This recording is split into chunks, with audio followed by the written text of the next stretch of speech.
Today, I'm going to reveal 6 unethical psychology hacks that will help you close more deals. My name's David, and for the last 5 years, I've been a sales coach and I've been selling for the last 10. I've helped thousands of agency owners go from not being able to close a single deal to closing at 30 or 40% just by teaching them what I call sales psychology. By the end of this video, I'm going to teach you 6 psychologically based tactics that are going to get you to close more deals and can really help you pull it out of the bag when the sale is not going your way. First thing, why do most people suck at sales? It's not to do with the script. It's not to do with any tactics you're using. It's not because you're not doing some secret silver bullet thing. In reality, you're not closing deals because you are way too invested in the sale. And I understand why. If you're a rep, even if you're a founder, you want that sale to close because either you're going to make commission or it's going to keep the business running for another couple of months. Now, all that says in your brain is, this is important, therefore I have to care about it, therefore I need to do whatever I can to make sure that this deal closes. But the problem with that is, you don't ever actually let deals manifest in the way that they're meant to. So what that means in practice is you're so hell-bent on closing the deal. You'll say anything, you'll be anyone the prospect needs you to be, you'll do absolutely anything in your power just to get that deal over the line. And the problem with that is prospects can smell it.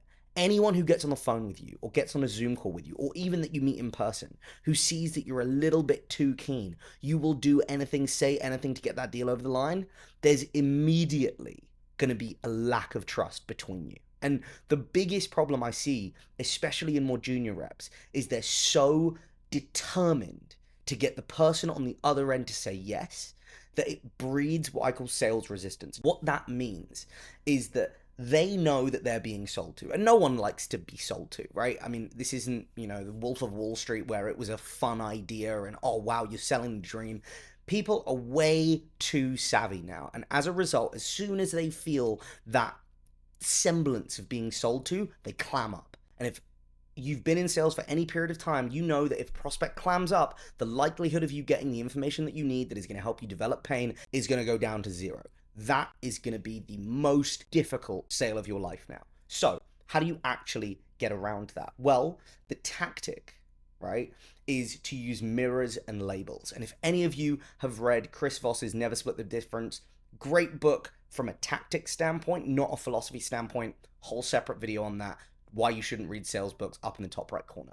Now, if you use these tactics of mirroring and labeling, right? Mirroring being saying the last couple of words back with upwards inflection at the end of the sentence to form it into a question, people are going to think that you are being empathetic. And that is how you're going to get people to open up more. If you can get people to open up more, they feel like they can trust you. If they feel like they can trust you, you are now going to beat that initial sales resistance. The reason why most people really struggle with developing empathy, whether you use the tactics that I'm going to explain in a few minutes or not, is because it's really hard to give a shit about prospects that you don't know, that really you're only there to make them give you their money.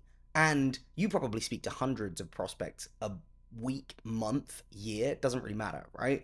If you look at things like Dunbar's number, you can find out that actually the human brain can't really deal with connections of more than 150 people. But the biggest thing to understand here is if you can't display empathy, people will not trust you. If people won't trust you, they won't buy from you. If they don't buy from you, you then start to get desperate, and that causes what I call outcome dependence, where what you're looking for is that person to close. Now, all of that being too outcome dependent, really wanting the sale to close more than anything in the world, comes from not being empathetic enough in the first place, because it breeds the subsequent problems. If you can figure out how to actually detach from that outcome, you become outcome independent, and whether the sale closes or not, you can't control that. The only thing you can control is being empathetic on calls, asking the tough questions, being someone who will challenge prospects and actually do something that most other salespeople won't. That is how you're going to build trust. Trust breeds openness from the prospect. That openness means that you can get to the really tough things that they don't really want to talk about with most reps. Those are the things that you can sell on, which is going to lead to more deals. More deals means you can then relax a bit. And that's the biggest problem. So if you are in a situation where you feel like you just can't get into a flow, you can't get into, closing deals regularly, you feel like every deal is the most important deal that you're ever going to have because you're under target, or the business is taking a bit of a downturn, or whatever it is, All of that hinges on the fact that you are not empathetic enough on sales calls because of the downstream effects of it that lead to what I call outcome dependence. So the goal here is be outcome independent. The mechanism by which you can get there is by being more empathetic on sales calls. And the way that you actually do that is by using mirroring and labeling. Mirroring basically helps prospects feel like you are engaged by getting them to talk more. You can repeat the last couple of things that they've said in an upwards inflecting tone, and that's how you're going to get there. For example, if a prospect says to you, oh yeah, and we've really been struggling with growth over the last 6 months, you could reference individual points with that using mirroring and turn each of those statements into a question. For example, over the last 6 months, turns that element of what they've said into a question, and now they'll start explaining why it's over the last 6 months versus anything else. Alternatively, you can go with, you've been struggling with growth, turn that into a question. Now they're going to explain what they mean by they've been struggling. So just by doing this, you're digging into prospects and understanding what they're saying without actually ever having to ask a question. Now, labeling is a different theory altogether. Labeling is making an assessment of everything that they've just told you, or a specific thing that they've just told you, and calling it something. It being the situation, not them the person, or not you the salesperson. So what I mean by that is, what you shouldn't say is, oh, I feel like you guys are really struggling, right? That is referencing yourself, saying you feel that way, and you're making an accusation towards them saying they're really struggling. Now, anyone who hears that is immediately going to get defensive, and you don't want that. So alternatively, what you want to say is something like, it sounds like nothing's really going to plan right now.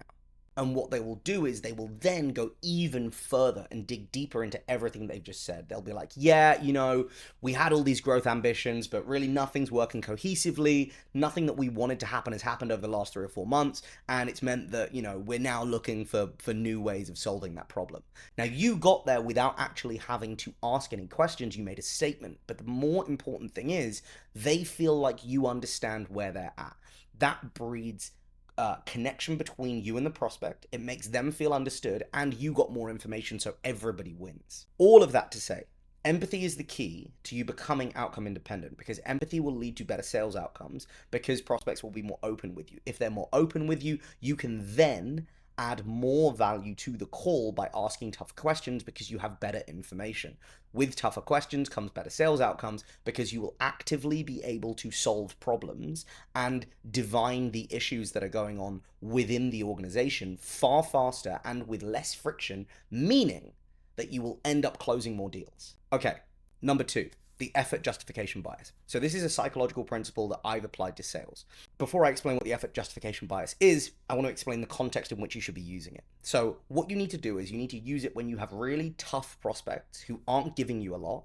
You need to, when someone says, oh yeah, this is easy, I don't really think we need to go outsourced for this. This is something that the team can build in-house, or we already have people for it, or we already have an agency, or whatever, right? If you want them to do something and they're like, no, I'm not really feeling it, that's where you can use the effort justification bias. Alternatively, you can use this when you're downselling someone and you want to make it basically an understandable element for them to get downsold. So you've been talking to the prospect the entire sales call, and you realize that actually, you know what, they don't have the money for this, or they're not a great prospect altogether, or they actually don't feel all that committed to doing all of the necessary work or implementation or whatever that your product would require to get them great results. And this is where you can use the effort justification bias. So what the effort justification bias is, prospects understand that if something takes more effort, it's more likely that it is going to be more valuable than less valuable.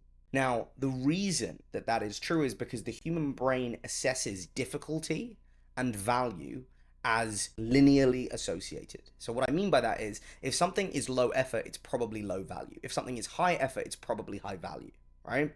Now, what you can do with this is you can say to prospects, hey, look, given everything that we've spoken about, I don't think that our flagship program or our main thing that we do is actually going to help you. And the reason that I would say that is because of ABC reason, right? And the goal here is you make the regular program more difficult for them to buy. And when I say to buy, I mean you're going to have to jump through more hoops, or there's a greater degree of qualification that you don't meet, or it's actually more difficult to use the regular product. And this seems counterintuitive, but what it does is it allows the prospect to pick a lane. Prospects will either do one of two things. They will say, actually, yeah, that does sound like a lot of bloody work. I don't want to do any of that. What else have you got? Or they'll go, wait, no, all of that's fine. I do want those things, because you tie them both to the outcome that they want. If they say, you know what, look, I want to grow the business by 25% this year. And you say, okay, well, given everything that we've spoken about, I don't think our flagship program is actually going to be the thing that you're going to be able to use to do that. Every single prospect is going to go, wait, why? And you go, well, if I'm honest, you got to do a ton of work. There's a ton of implementation stuff. There's a boatload of cost associated with it. And given everything that we talked about, I don't think that's actually the best solution for you. And they go, well, okay. So, like, is there something else then? You go, yeah, actually there is. But I'll be honest, that's not really an easy sell given where you guys are at either. And you make it difficult for them to make a decision. Because friction in decision making has been, lauded as one of the worst things. Don't ever make it difficult for a prospect to make decisions. But actually, it can be beneficial when both options are bad, because they will pick the one that they think is easiest. And if you tie them both to an outcome, what you're doing is you're saying, hey, in order to get any result, you're going to have to go through some difficulty. Pick your hard. Would you rather go through something that is less difficult, but will get you a comparably worse result? Or would you rather go through something that is more difficult, but will get you the result that you actually want? Prospects will pick a lane. So the effort justification bias is something that you can use when a prospect is either difficult, or you want to downsell them and give them the option of getting worse, but still acceptable results. Number 3. Biggest problem that I have when I teach, especially new reps or older reps who have been in their career for longer, is they want prospects to like them. And you find this a lot in more kind of old school industries where people have been told that people buy from people they like. And whilst that is true, it is not the determining factor of sales outcomes. Now, the reason that I say that is because if you look through the book, The Challenger Sale, which I'm sure some of you will have heard of, the Challenger Sale basically says that the relationship builders are the worst form of sales rep across every conceivable metric, because they're unwilling to have tough conversations, they don't like talking about money, and the number one thing that they want to do is build relationships, hence the name relationship builders. However, if everyone is trying to do that, and everyone is trying to be the nice guy, if everyone is trying to do the tough thing, then what you need to do is do the opposite. Because what you want to use is called the red sneaker effect. So the red sneaker effect is the idea that non-conformity to a category, group, or status quo way of doing things confers a higher status than conformity. So, I mean, you've probably seen this in school. If you went to a school where uniforms were worn, people used to screw around with their uniforms. Like, girls would have their skirts higher, guys would have their ties halfway down their neck. You'd roll up your sleeves. Why? Because non-conformity confers higher status. You were prepared to break the rules. Now, how do you do this in a sales context? Well, everyone else is trying to be nice. You need to be straightforward. Everyone else wants to placate prospects to make sure that they can get them on side because they want to be prospects' friends. Don't do that. What you actually need to do is be the person that the prospect can trust to give a straight answer. Now, for example, if a prospect says to you, oh, well, what are the guarantees on this? And other salespeople might be like, well, really the guarantees are X, Y, and Z, and they answer that question. Well, if you immediately push back and you say, well, hang on, what makes you think that you need a guarantee? Oh, well, there has to be an ROI. Okay, understood. And when you want an ROI, do you want that in writing, or do you just want me to tell you that actually there is, the likelihood is you will see a return on your investment? Oh no, I need it in writing. Okay, well, we don't do that. Silence. Why? Because everyone else will do everything possible to make the sale go through. They will try and put it in writing. They will hokey a deal together so that the prospect likes them. But if you go, yeah, we don't do that. Why not? Well, because the way that this works is ABC, right? And you spell out the reasons why you don't do that. If you are convicted enough in your own understanding of why this is true, what you're using is the because justification, right? And the justification bias is really, really powerful. If you can say it's like this because this, prospects are way more likely to believe that that is a valid reason. Now, when you couple that with the red sneaker effect of being the only salesperson who actually gives it to them straight and says, yeah, of course there's risk in this. There's risk in everything. Now, it just depends on whether you're prepared to go through all of the stuff that we talked about on the call, the constant state of not knowing what's next, the constant state of wondering whether growth is actually going to come, whatever it may be.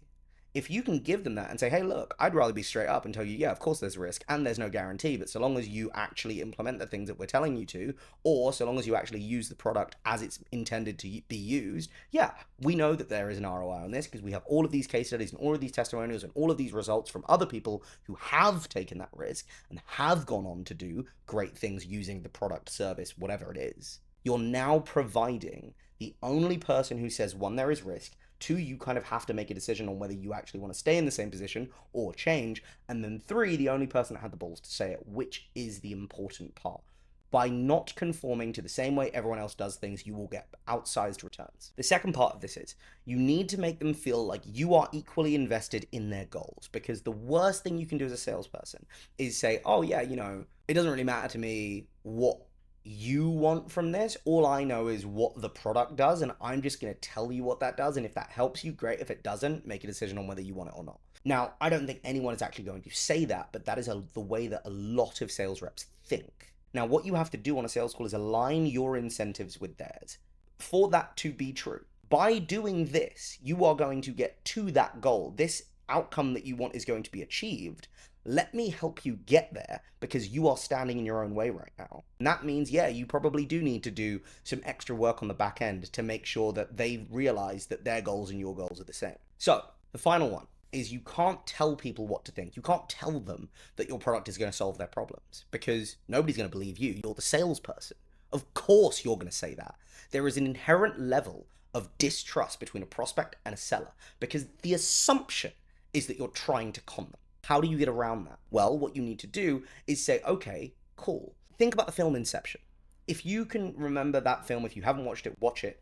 What you need to do is you need to get them to come to the idea that this is going to work for them, that this is going to solve their problems, that all of the things that they want in life are going to be enabled by this thing. They have to come to it themselves. And the way that you do that is by asking them questions and getting them to come to their own conclusions. Now, if you can do that, what is going to happen is called the IKEA effect, where when someone builds something themselves, whether it's building logic, whether it's building understanding, whether it's building the idea that this is a good idea in their own head, they are going to value that more. They are going to think that this idea is the best idea, which means that when you go up against competition, and they're just selling the product, they're just selling the service, they're saying, oh yeah, it's great because of this. Well, if you can get the prospect to come to that conclusion themselves, they've built the logic in their own head. They are going to trust that logic more than anyone else's. So all of this to say, if you can come across more competent, if you can use the red sneaker effect, if you can use the cause justification, if you can use the IKEA effect all in one, you are going to end up with way better sales outcomes because prospects will trust you. You'll be able to challenge them. You'll be able to make them make hard decisions. You'll be able to give justifications for why certain things are acceptable or unacceptable, and their own logic will be their own downfall. Final one is the reason why when prospects say no to you, you see it as a failure is, unfortunately, childhood trauma. It's not to do with the sales framework or how you sell. It is because there is stuff deep in your brain that you haven't addressed that is making you needy, that is making you essentially scared of dealing with no, because in your mind, no means the end. For anyone that's been in sales for any extended period of time, they know that the first no is a good thing because all you need to do is now continue down that avenue until you can get to a yes. People's dislike of rejection goes all the way back to evolutionary psychology. The human need for connectedness and the idea that we used to live in small groups, tribes, means that we need other people to like us. We have to have that because if we don't, it is going to be infinitely more difficult to actually get people to do the things we want to do. And the reason for that is if you were completely disliked by everyone in the tribe, they ostracized you. And if you were a lone human wandering around whatever, ecosystem you lived in, you died. Goes back to outcome dependence because that need to be liked is going to mean that you are way less likely to push deals away, to say, actually, you know what, this doesn't fit. I don't actually think this one is a good one. I'm going to walk away from this deal. Or if a prospect says to you, hey, I need you to lower the price, or I need you to give me better contract terms, or I need you to do A, B, C, D, E, F, G, or throw in X, Y, and Z. Well, most people, because they fear rejection, because they are so outcome dependent. They are going to bend over backwards. They're going to do everything the prospect asks just to get that deal over the line. But actually, what you need to do is put weight in the inputs, not the outputs. So if you know that the prospect is asking for God knows, the most unreasonable things in the world, what you need to do is set yourself and say, no, we don't do that. You need to lean out. Don't lean in. And what I mean by that is when you lean out, you say to a prospect, hey, I'm actually not all that invested in this. I don't need this deal to go through because there are so many others that you asking all of these unreasonable requests is just preposterous. I'm never going to do all of those things because there's 15 other people that I can sell to who won't ask me to do any of this stuff. You're not going to pay me any extra money. If you are, sure, yeah, great, let's do it. But you're wanting all of this stuff for free, and we don't do that here because there is an abundance of prospects for us to buy our stuff. So why would I then pick you who wants me to do all of this extra stuff just because I want the deal to go through? No, we don't do that here. And the minute that you can separate where you're at with the fear of rejection, you will be able to become outcome independent. And as a result of that, you will close more deals because you won't tolerate nonsense. If you're a sales rep and the person is asking for a bunch of unreasonable things that in your head are unreasonable, well, you can say no. And if you go to your sales manager and you say, hey, the reason that this deal isn't going to close is because they wanted everything in our flagship offer and also this, and this for the same price, your sales manager should look at you and go, yep, makes sense. Don't bother closing them. That makes absolutely no sense. We'd never do any of that. Cool, good. And you're comfortable walking away. Being comfortable walking away from unreasonable deals is the biggest thing that is stopping you from increasing your close rate because every deal matters too much. If every deal matters, you become needy. If then you become outcome dependent, that's where the danger is. Okay, so now you have these 6 tools, but they can only be used in certain situations. You can't use these like a man with a hammer and just smash prospects on the head with all of these tactics and expect it's going to work. It's not. You need a solid framework. You need to be asking good questions. You need to know how to build pain because otherwise you're still going to struggle closing deals. So watch this video on some seriously brutal sales tactics that will have you drop the script and own the call.